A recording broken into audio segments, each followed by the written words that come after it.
Microsoft Excel की 7वीं class में हम लोग सीखेंगे सैलरी स्लिप बनाना माइक्रोसॉफ्ट एक्सेल के अंदर। तो देखिए माइक्रोसॉफ्ट एक्सेल हमारे सामने खुल के आ गया है और सीट नंबर 7 हमारी 7वीं क्लास यानी आज चल रही है। तो सबसे पहले हमें क्या करना है, अपने पेज को यहाँ पे सेट कर लेना है। तो सबसे पहले हम लोग चलते हैं दोस्तों व्यू के अंदर और व्यू के अंदर जाके हम यहाँ ले लेते हैं प्रिंट लेआउट। तो देखिए कुछ इस तरीके का लेआउट आपके सामने आ जाएगा। अब आपको यहाँ पे क्या करना है, वो चीज़ें हम यहाँ स्टेप बाय स्टेप लिखते जाएंगे और जो चीज़ें हमें डालनी है वो हम यहाँ पर सेट करेंगे। तो देखिए पहला कॉलम हमने छोड़ दिया और यहाँ पे हमने 4 लाइनों को सिलेक्ट किया और होम पर आए और यहाँ से क्लिक करके हमने इसको कर दिया मर्ज। अब यहाँ पे हमें क्या करना है, अपनी कंपनी का नाम डालना है, जो भी हमारी कंपनी है और जो भी जिस कंपनी का हम यहाँ पे सैलरी स्लिप बनाएंगे। तो हमने यहाँ पे ले लिया कृष्णा प्राइवेट लिमिटेड। तो ये हमारी कंपनी का नाम आ गया। थोड़ा क्लिक करते हैं और साइज को इसके को सेट कर लेते हैं हम 14 पर।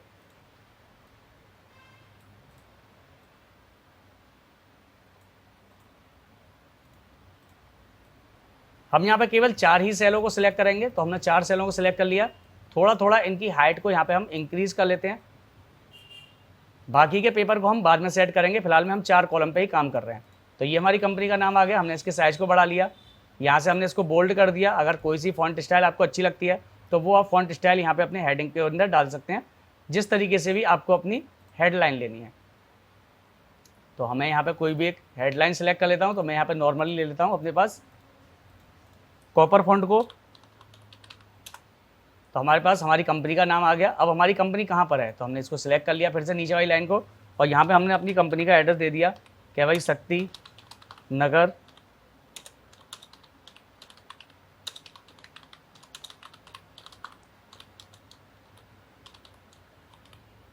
नगर गुलर road Aligarh UP 20/2001।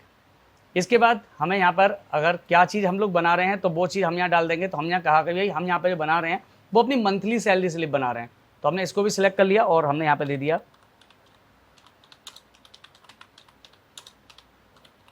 Salary slip.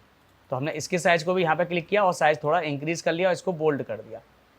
अब इसके नीचे की तरफ हमें एक लाइन देनी है। तो हम इस पूरे एरिया को सिलेक्ट करेंगे और यहाँ से क्लिक करके हम यहाँ दे देंगे अपने पास बॉर्डर। बॉर्डर में भी थिंक बॉटम बॉर्डर, इस पर हम क्लिक करेंगे तो आप देखेंगे नीचे की तरफ एक लाइन यहाँ पे डल के आ गई। अब हमें यहाँ पे क्या चाहिए, हमें यहाँ पे चाहिए एम्प्लॉय की आईडी। एम्प्लॉय आईडी ले ली हमने यहाँ पे। उसके बाद नीचे आए,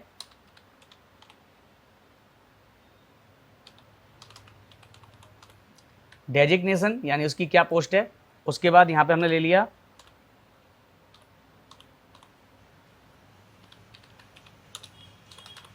एम्प्लॉय का नाम,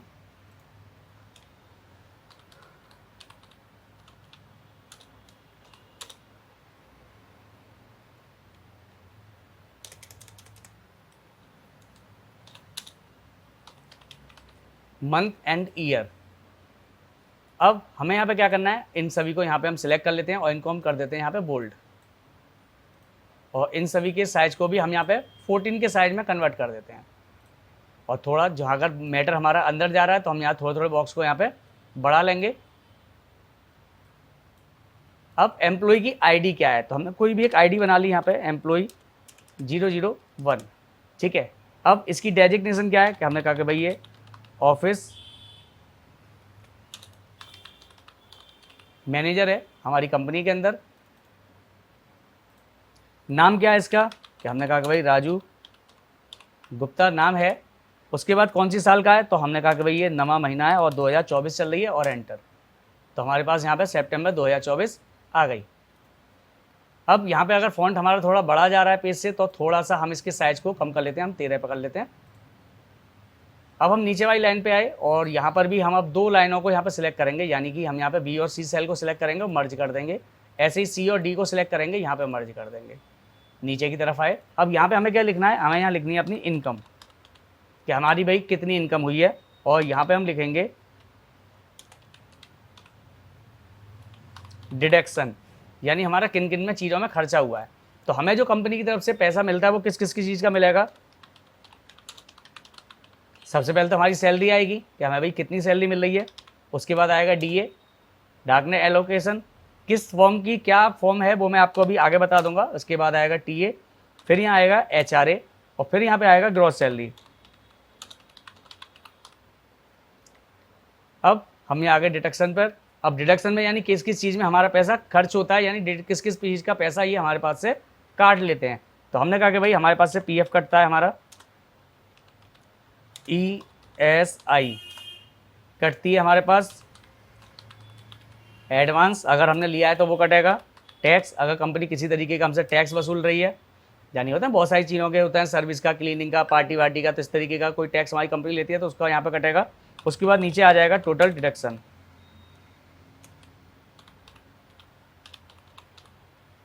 और इसके बाद नीचे आ जाएगा हमारे पास नेट सैलरी। ठीक है, तो अब यहाँ पे हम अपनी हेडिंग्स को फिर से वही सिलेक्ट करके बोल्ड करते हैं, और इधर वाली हेडिंगों को भी बोल्ड कर लेते हैं, और इन दोनों का साइज़ थोड़ा सा इंक्रीज़ कर लेते हैं ताकि हमें थोड़ी हेडिंग अच्छी दिखें। अब हमने कहा कि हमारी कंपनी के अंदर जो राजू है, जो हमारा ऑफिस मैनेजर है, इसकी जो सैलरी है वो है समथिंग यहाँ पर 40,000 रुपये। अब 40,000 रुपये के ऊपर डीए कितना कटेगा? अब देखिए यहाँ पे कुछ आपको फॉर्म दिख रही हैं, डीए, टीए, एचआरए, ईएसआई और पीएफ। अब इन सब की फुल फॉर्म क्या होती है, किसको क्या बोलते हैं? तो देखिए मेरे पास एक पहले से ही चार्ट है, मैं यहाँ से कॉपी करके आपको नई सीट पर रख के यहाँ पे दिखा देता हूँ किस चीज़ की क्या फॉर्म है हमारे पास। अब देखिए यहाँ पे हमारे सामने आ रहा है डीए यानी डीएनएस एलोकेशन, यानी हमारा महंगाई भत्ता, टीए यानी ट्रेवल अलाउंस यानी हम अगर कंपनी को जाते हैं तो हमारा पेट्रोल का या गाड़ी वगैरह से हमारा खर्चा होता है तो उसको हम ट्रेवल अलाउंस बोलते हैं। HRA house rent allocate, company की तरफ से जो हमें रहने का पैसा मिलता है, यानी हम अगर अलीगढ़ में रहते हैं और हम दिल्ली वगैरह में जॉब कर रहे हैं तो वहाँ पे हमें रूम वगैरह लेकर रहना होता है तो कंपनी हमें उस चीज़ का भी पैसा देती है। पीएफ आपको पता ही है, प्रोविडेंट फंड होता है हमारे पास। ईएसआई एम्प्लॉय स्टेट इंश्योरेंस, यानी अगर हम किसी कंपनी में काम कर रहे हैं और किसी तरीके से अगर हमारी हेल्थ ख़राब हो जाती है तो कंपनी हमारा उसका इलाज करवाती है तो उस चीज़ का भी पैसा हमारे पास से काटती है। तो आपको समझ में आ गया होगा इन सभी चीज़ों की फुल फॉर्म क्या है। अब हमने कहा कि भाई हमारी अगर यहाँ पर 40,000 रुपये की हमारी सैलरी है तो हमारा डीए कितना कटेगा? तो हमने कहा कि भाई इक्वल टू जो भी हमारी सैलरी है उसका हमारे पास से जो डीए कट रहा है वो हमने कहा मल्टीप्लाई 8%, तो हमने 8% लिख दिया और एंटर, तो हमारे पास 8% कट गया आ गया। इसी तरीके से हमने कहा कि भाई हमारा टीए कितना कट रहा है, तो हमने कहा कभी कंपनी ने कि टीए भाई 3% कटेगा हमें, यानी ट्रेवल का जो मिलेगा जो भी हमारी सैलरी उसका 3% मिलेगा। इसके बाद आता है एचआरए यानी कि हमारी कंपनी का जो हमारा रहने का मिलेगा, तो जो भी हमारी सैलरी है उसमें गुणा कर देंगे हम 15 का और भाग दे देंगे, वो परसेंटेज का सिंबल लगा देंगे और एंटर।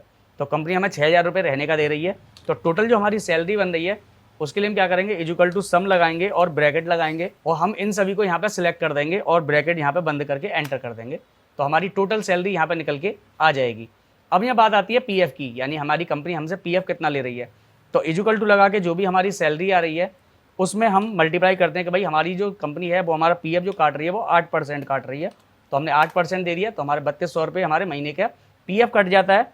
इसके बाद ईएसआई कितना होता है, तो हमारा ये भी सेम है कि हमारा ये 4 से 5% का कटता है, तो हमने कहा कि भाई 4% हमारा ईएसआई कट गया, तो हमारा 1,600 रुपये कट गया। अगर हमने कंपनी से एडवांस लिया है तो वो एडवांस हम यहाँ पे काट देंगे, और अगर कंपनी किसी तरीके से हमसे टैक्स ले रही है तो वो टैक्स हम यहाँ डाल देंगे।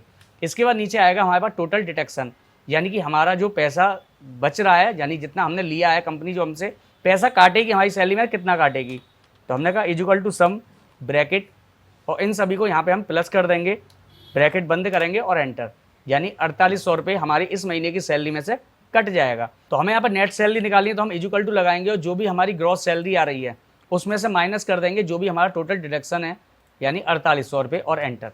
तो हमें जो नेट सैलरी मिलेगी वो हमें मिलेगी 45,600 रुपये। अब यहाँ पे नीचे हमें क्या चाहिए, नीचे हमें यहाँ पे सिग्नेचर चाहिए। अब सिग्नेचर किसकी चाहिए,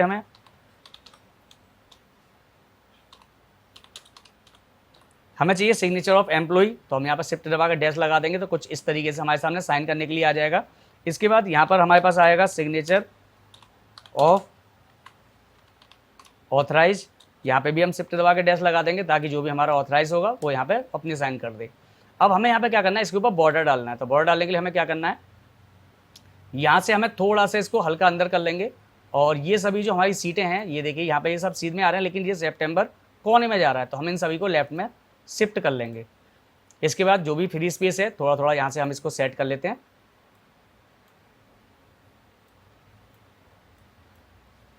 ठीक है, नीचे देख लेंगे किसी तरीके कोई चीज़ कटे नहीं हमारे पास, और थोड़ा सा इसको हमने सेट कर दिया अपने पास।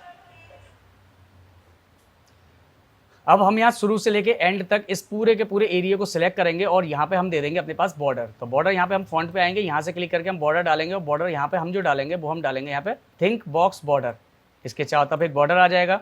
इसके बाद हमें यहाँ पे पर्टिकुलर जो हमारा एरिया है, जहाँ पे हमारे एम्प्लॉई आईडी है, रोल नंबर, एम्प्लॉई आईडी है, हमारे पास डेजिग्नेशन है, एम्प्लॉई का नाम है और इसकी ईयर है, यानी कौन से महीने सैलरी स्लिप है, इसको भी हमें सिलेक्ट करना है और यहाँ से हम दे देंगे इस पर ऑल बॉर्डर। इसी तरीके से हम इन दोनों के ऊपर भी बॉर्डर डालेंगे। तो हमने यहाँ से क्लिक किया और यहाँ से हमने ऑल बॉर्डर दे दिया। सेम यही चीज़ हम नीचे देंगे, लेकिन यहाँ पे जो नेट सैलरी है इस पर हम लोग नहीं देंगे। क्यों? क्योंकि हम इसको नीचे यहाँ पे हाईलाइट करके छोड़ेंगे। तो इन दोनों को हम सिलेक्ट करते हैं, यहाँ पे हम बॉर्डर देंगे केवल इन दोनों पर, इधर के हिस्से पर नहीं देंगे। यहाँ से हम क्लिक करेंगे और कोई भी एक कलर दे देंगे और यहाँ से हम फॉन्ट कलर दे देंगे। तो हमारे पास कुछ इस तरीके का हमारे पास सैलरी स्लिप बन के आ जाएगी। अब आप फाइल पे जाइए और प्रिंट पे क्लिक करिए तो देखिए आपके सामने सैलरी स्लिप कुछ इस तरीके से बन के यहाँ पे आ जाएगी। अब अगर आप इसको कलर देना चाहते हैं तो आपको कुछ नहीं करना, बस सिंपल सा है, आपको इन सभी को यहाँ पे सिलेक्ट कर लेना है और जो भी आपको कलर देना है यहाँ से आपको क्लिक करना है और जो भी कलर आपको अच्छा लगे अपनी सैलरी स्लिप के अंदर वो यहाँ पे आप डाल सकते हैं। इसके बाद जब आप प्रिंट लेंगे तो प्रिंट आपका कलरफुल आएगा। तो आई होप दोस्तों आपको समझ में आया होगा कि माइक्रोसॉफ्ट एक्सेल के अंदर अगर आप सैलरी स्लिप बनाना चाहते हैं तो आप किस तरीके से बना सकते हैं माइक्रोसॉफ्ट एक्सेल के अंदर। तो चलिए हम आपसे मिलते हैं अपनी अगली वीडियो में। आज के लिए इतना ही।